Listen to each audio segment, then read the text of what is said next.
المغاربه. اقول ايضا ايها الاخوان عاليه لكل روح تحرريه في المغرب، هذا المجلس هذا يحتاج الى المراجعه، ولا نحن غير متسرعين. لماذا؟ لاننا نؤمن بضروره الحوار، ماشي الحوار ديال بعض الناس ولا خمسه، احنا نريد حوارا وطنيا جامعا.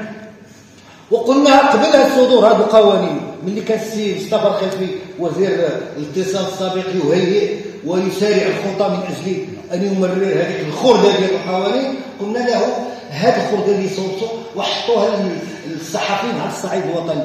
لماذا ننظم اجتماعات يوميه للحوار حول هذا القانون قبل ما تمشي للبرلمان؟ احنا مخالفين القانون.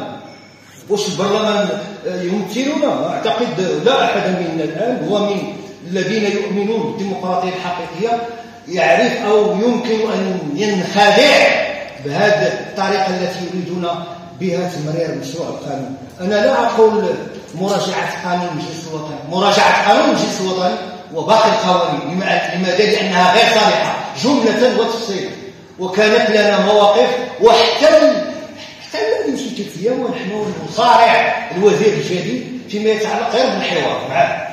باقي السد يعني ما قالش معنا، لانه يخشى من مواقفنا ويخشى من صراحتنا ويخشى من تجربتنا فيما يتعلق بأن تكون عملية صياغة القوانين عملية صحيحة على الأقل بنسبة 60%. احنا ما باغيش 100%.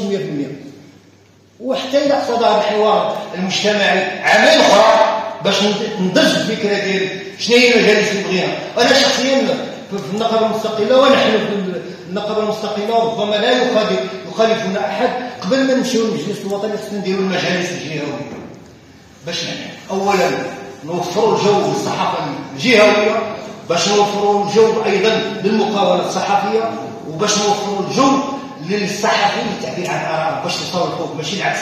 حنا كيجيبنا العملية ديال الخلق والإبداع كتجي من الفوق، ومن يأتي من الفوق بحر ولا يعد به.